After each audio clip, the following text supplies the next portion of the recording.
कहानी की शुरुआत होती है एक सुनसान मार्केट से, जहां हम एक फैमिली को देखते हैं जो बिल्कुल चुपचाप खामोशी से जरूरत का सामान इकट्ठा कर रही होती है। ये लोग इतने ज्यादा डरे हुए थे कि एक दूसरे से बात तक नहीं कर पा रहे थे, बस इशारों से एक दूसरे को समझा रहे थे। आखिर कुछ तो था जो उन्हें बिल्कुल खामोश रहने पर मजबूर कर रहा था। इस फैमिली का लीडर है ली और उसकी वाइफ का नाम एवलिन है। यहाँ उनकी बड़ी बेटी रीगन जो बचपन से सुन नहीं सकती थी, और उनके दो बेटे मार्कस और बो होता है। बो उम्र में छोटा होता है, इसीलिए वो ज्यादा चीजें नहीं समझ पाता। वो ऊपर अलमारी में एक टॉय रॉकेट देख लेता है। जैसे ही वो रॉकेट को उठाने वाला होता है तो वो रॉकेट उसके हाथ से छूटकर नीचे गिरता है। ये देखकर सबके गले में सांसें अटक जाती हैं, लेकिन ऐन वक्त पर रीगन जल्दी से उस टॉय रॉकेट को कैच कर लेती है और सबकी जान बचा लेती है। ली सबको इशारों में समझाता है कि शाम होने वाली है, हमें जल्द से जल्द घर लौटना होगा, नहीं तो हम खतरे में पड़ सकते हैं। तभी इनका 4 साल का बेटा वही टॉय रॉकेट फिर से उठा लाया। उसे देखकर सभी दहशत में आ गए, क्योंकि ये रॉकेट बैटरी से चलने वाला था, जिसे ऑन करते ही शोर मच सकता था। ली अपने बेटे के हाथ से वो रॉकेट लेके उसकी बैटरी निकालकर टेबल पर रख देता है।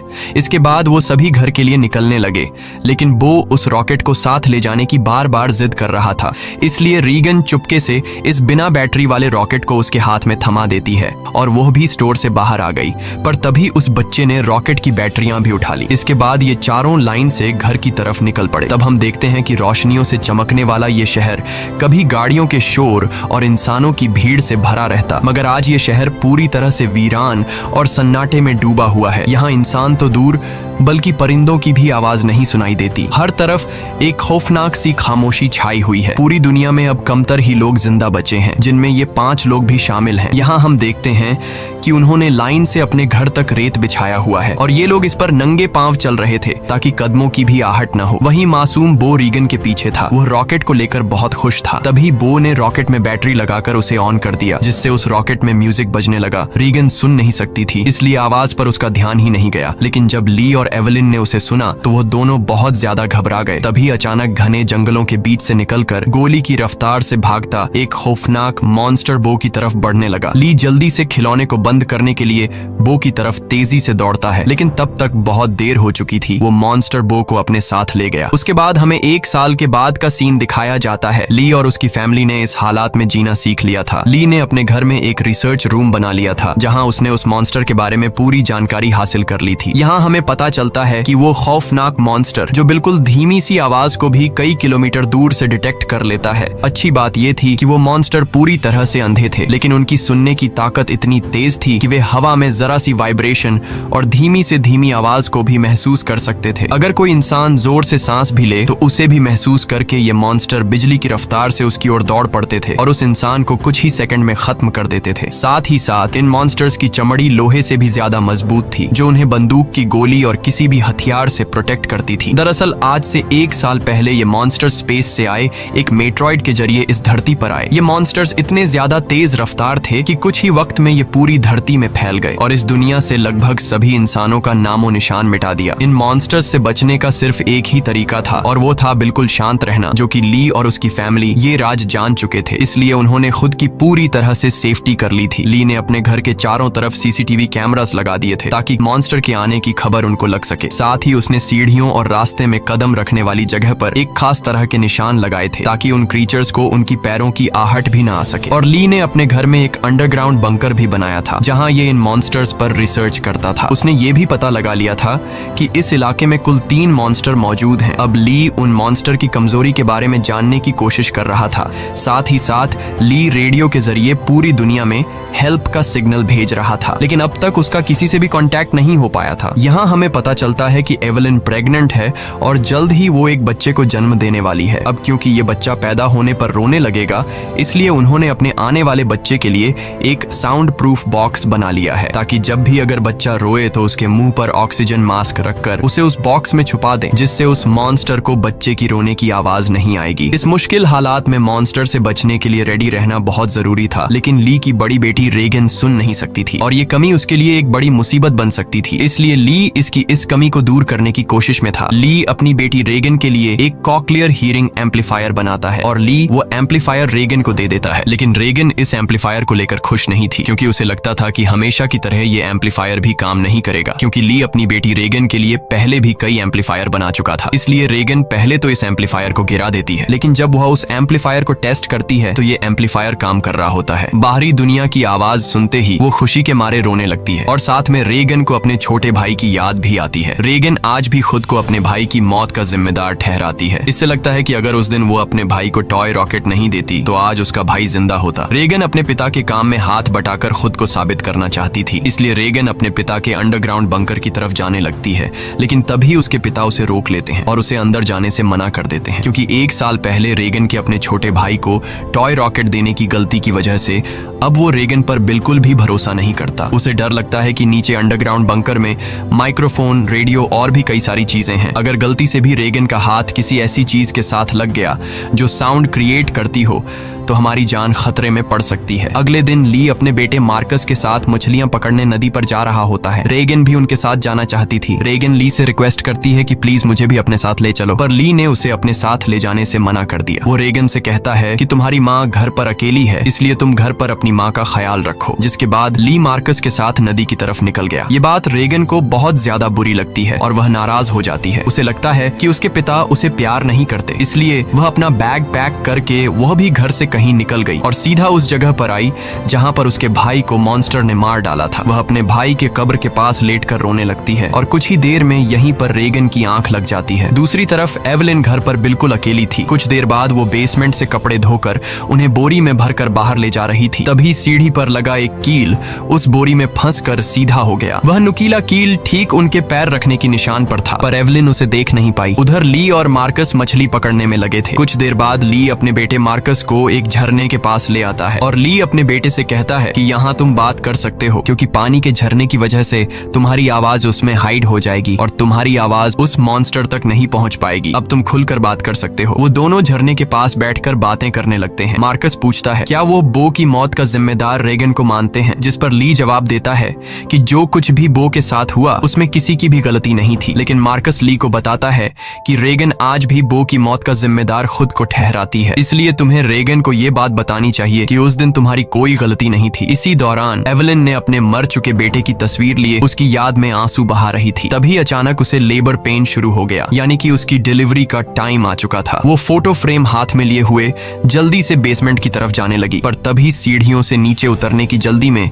उसका पैर उस नुकीले कील पर धंस गया। एवलिन दर्द से तड़प उठी, पर उसने अपने मुंह से आवाज नहीं निकाली, लेकिन उसके हाथ से उसके बेटे का फोटो फ्रेम छूट गया और तेज आवाज के साथ नीचे गिरकर टूट जाता है। एवलिन ने जैसे तैसे करके अपने पैर को खींचकर उस कील से बाहर निकाला। इस दौरान उसे इतनी तकलीफ हुई कि उसका चेहरा पूरी तरह से लाल हो गया, लेकिन वो खुद पर काबू रखते हुए अपने मुंह से आह तक नहीं निकालती, क्योंकि उसे पता था कि आवाज निकालने का मतलब अपनी मौत को दावत देना है। वो लंगड़ाती हुई नीचे आकर लाइट का स्विच ऑन करती है, जिससे बाहर रेड लाइट जल पड़ी। अब वो वापस ऊपर की तरफ लौटने लगी, पर तभी उसने कुछ देखा जिससे उसके गले में सांस अटक गई। असल में वो मॉन्स्टर उसके घर तक पहुंच चुका था। दरअसल जब एवलिन के हाथ से वो फोटो फ्रेम गिर गया था तो उस आवाज को मॉन्स्टर ने सुन लिया था। डर से कांपती एवलिन दीवार के पीछे छिप गई। दूसरी तरफ ली और मार्कस मछलियां पकड़कर घर वापस लौट रहे थे। तभी दूर से उन्होंने देखा कि घर के चारों ओर रेड लाइट जल रही है। ली समझ गया कि एवलिन खतरे में है। वह तुरंत घर की तरफ भागा। उधर बेसमेंट में छिपी एवलिन डर के मारे कांप रही थी और वो मॉन्स्टर उसे घर के हर एक कोने में ढूंढ रहा था। तभी एवलिन को बेसमेंट में एक टाइमर मिला। यहाँ एवलिन समझदारी से काम लेते हुए उस टाइमर में कुछ सेकंड्स का टाइम सेट करके उसे एक कोने में रख देती है और जल्दी से एक दूसरे कोने में आकर चुप जाती है। इतने में वो मॉन्स्टर वहाँ हलचल महसूस कर लेता है और वो धीरे धीरे उस हलचल वाली जगह की तरफ बढ़ने लगा। वो एवलिन के काफी करीब था। एक तो एवलिन को लेबर पेन हो रहा था और दूसरा उस मॉन्स्टर का डर था, लेकिन एवलिन अपने आप को पूरी तरह से कंट्रोल करके बिल्कुल चुपचाप बैठ जाती है। तभी टाइमर में अलार्म बजा, जिसे सुनते ही वो मॉन्स्टर तेजी से उस डायरेक्शन में भागा। मौके का फायदा उठाते हुए एवलिन जल्दी से अंडरग्राउंड बेसमेंट से बाहर निकली, पर वो जैसे ही मेन डोर से बाहर निकलने वाली थी तो उसने देखा कि एक और मॉन्स्टर घर के बाहर यहाँ वहाँ घूम रहा है, इसलिए एवेलिन वहीं पर दीवार के साथ छिप गई। उधर ली मार्कस के साथ दूर से ये सब कुछ देख रहा था। ली समझ गया कि अगर मैं अपनी बीवी को बचाने के लिए घर पर जाऊंगा तो मैं अपनी बीवी को बचाने के बजाय हम दोनों की जान जा सकती है, क्योंकि उस मॉन्स्टर की बॉडी इतनी सख्त है कि उसे बंदूक से मार पाना इम्पॉसिबल है। इसलिए वह अपने पहले से बनाए हुए एक प्लान पर काम करने लगा। ली ने जल्दी से मार्कस को टॉर्च दिया और उसे जल्दी फ्लेयर रॉकेट चलाने को कहा, जो उन्होंने घर से दूर एक जगह पर पहले ही वहां सेट कर रखे थे। जिसके बाद मार्कस तेजी से रॉकेट की तरफ भाग निकला। दूसरी तरफ एवेलिन ऊपरी मंजिल में मौजूद बाथ टब में भाग आई थी। वह बहुत ज्यादा तकलीफ में थी। अब वह और ज्यादा देर तक बच्चे को रोक नहीं सकती थी। वह बस बच्चे को जन्म देने ही वाली थी कि उसकी सिसकियों की आवाज को महसूस करता हुआ वो मॉन्स्टर बाथरूम के करीब आ चुका था। एवेलिन को समझ आ चुका था कि अब जिंदा बच पाना नामुमकिन है। तभी उधर मार्कस ने रॉकेट्स चला दिए, जिससे आसमान में तेज आवाज के साथ फ्लेयर्स शुरू हो गईं, जिसे सुनकर वह मॉन्स्टर एवेलिन को यहीं पर छोड़कर तेजी से उस आवाज की तरफ भागा और उसी पल दर्द को दबाए बैठी एवेलिन जोर से चीख पड़ी, जिसकी आवाज रॉकेट्स के शोर में दब जाती है। ये रॉकेट्स का शोर और लाइट्स दूर से रेगन भी देख लेती है और वह घर की तरफ निकल पड़ती है। थोड़ी देर बाद ली बंदूक लेकर घर के अंदर आया। उसने देखा कि सीढ़ियों पर पैरों के खून के निशान लगे हुए हैं। वह उन निशानों का पीछा करते हुए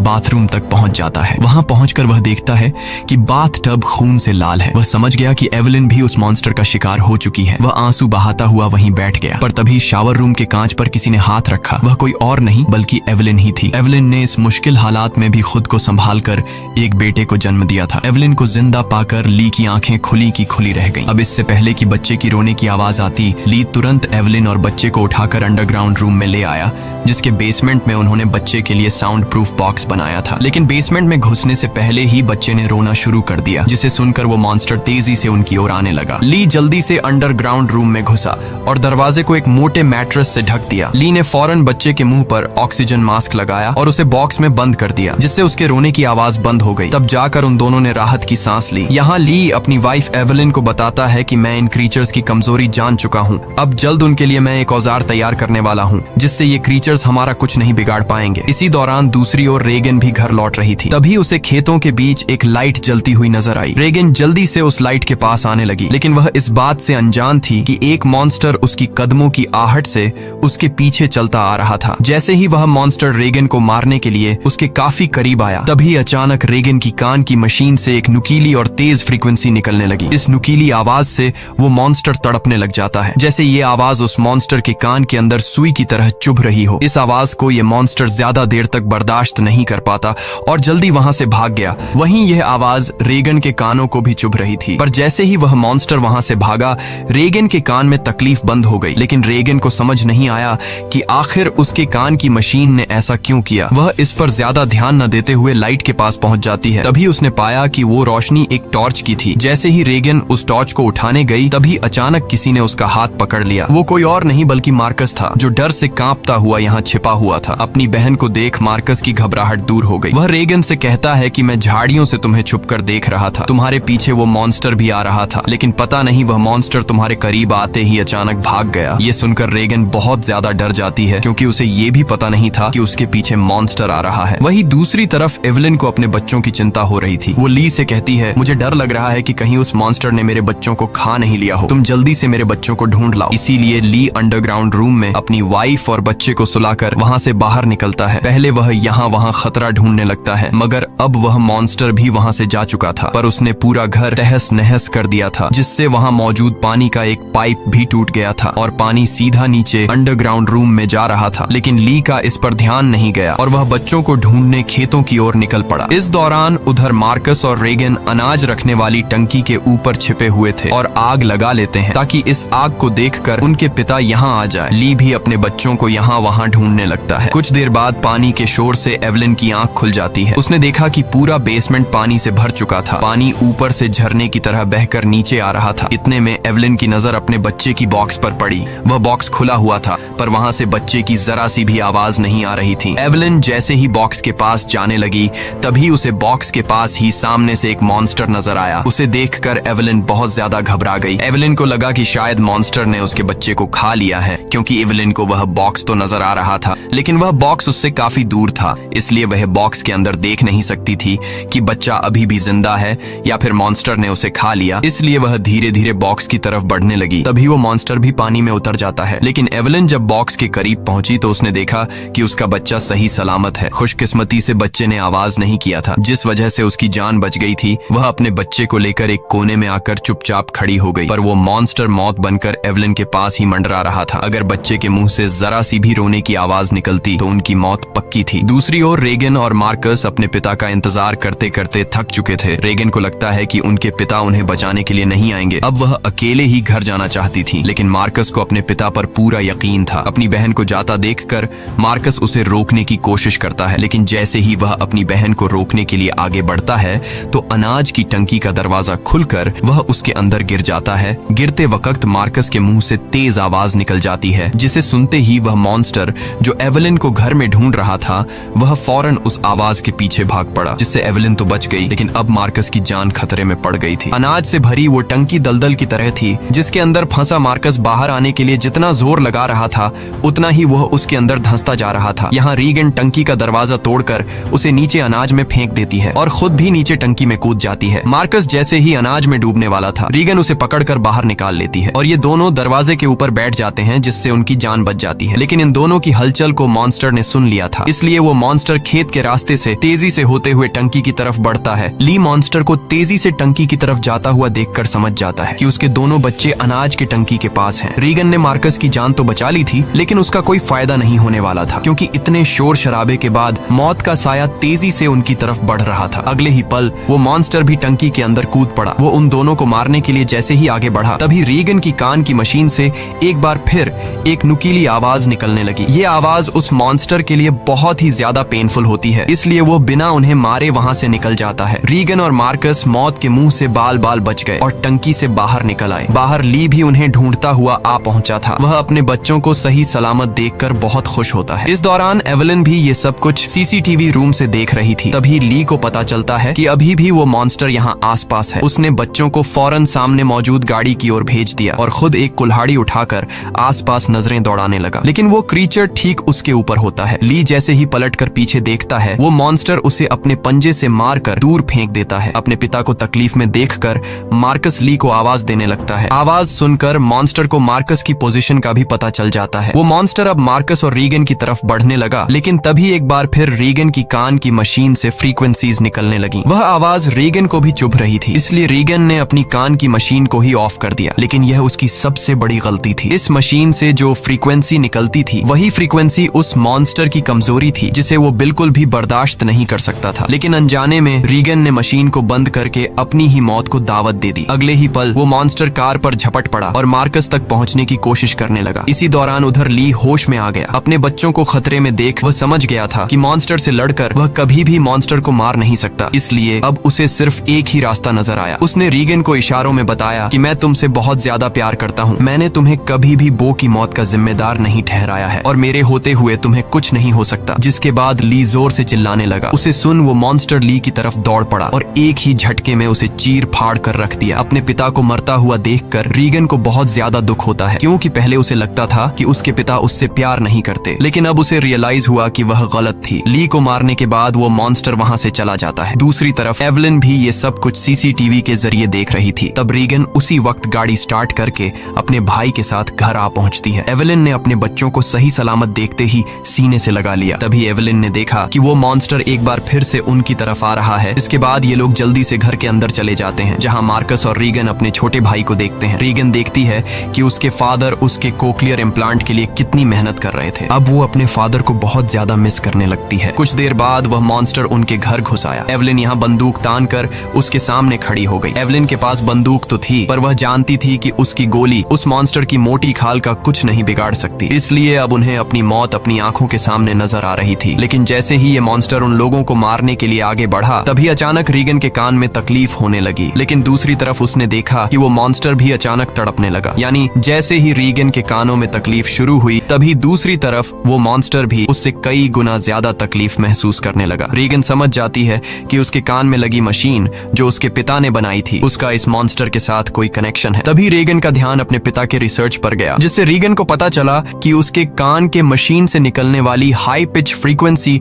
उस मॉन्स्टर की कमजोरी है। रीगन को समझ आ गया था कि जब भी ये मॉन्स्टर मेरे करीब आता तो मेरे कान में तकलीफ होने लगती और ये मॉन्स्टर वहां से भाग जाता। इससे पहले कि ये मॉन्स्टर उन्हें मार मार देता, रेगन जल्दी से अपने कान में लगे कॉक्लियर इम्प्लांट का पावर और ज्यादा बढ़ा देती है, जिससे निकली हाई फ्रीक्वेंसी साउंड से वो मॉन्स्टर अचानक तड़पने लगा। ऐसा लग रहा था कि जैसे वो हाई फ्रीक्वेंसी साउंड उस मॉन्स्टर के पूरे शरीर में सुइयां चुभा रही हो। यहाँ रेगन की माँ भी समझ जाती है कि ये सारा कमाल कोक्लियर इम्प्लांट का है, लेकिन पावर बढ़ाने से रेगन के कानों में भी और ज्यादा तकलीफ होने लगी। इसीलिए रेगन समझदारी से काम लेते हुए वहाँ रखे एक माइक्रोफोन के साथ उस कान की मशीन को लगा देती है, जिससे वो फ्रीक्वेंसी साउंड वेव और ज्यादा तेज हो गई। अब तो उस मॉन्स्टर का दर्द से बुरा हाल हो गया और उसकी खोपड़ी का आर्मर अपने आप ही खुलने लगा। आर्मर खुलते ही जैसे ही उसका मुंह नजर आया, तभी एवेलिन ने शॉटगन से सीधे उसके मुंह पर ही फायर कर दिया, जिससे उसकी खोपड़ी एकदम गुब्बारे की तरह फट गई और आखिरकार वो मॉन्स्टर मारा गया। हालांकि खतरा अभी टला नहीं था। गोली की आवाज सुनकर उस इलाके में मौजूद बाकी के 2 और मॉन्स्टर भी उनकी ओर आने लगे, लेकिन अब एवेलिन और रेगन को उन मॉन्स्टर्स की कमजोरी मालूम चल चुकी थी। इसलिए रेगन ने माइक का वॉल्यूम फुल कर दिया और एवेलिन उन मॉन्स्टर्स को मारने के लिए तैयार हो गई। इसी के साथ ये कहानी खत्म हो जाती है। अगर आपको वीडियो अच्छी लगी हो तो हमारे चैनल को सब्सक्राइब और वीडियो को लाइक जरूर कीजिएगा। और अगर आपको इस मूवी का सेकंड पार्ट चाहिए तो नीचे कमेंट में पार्ट 2 लिखें।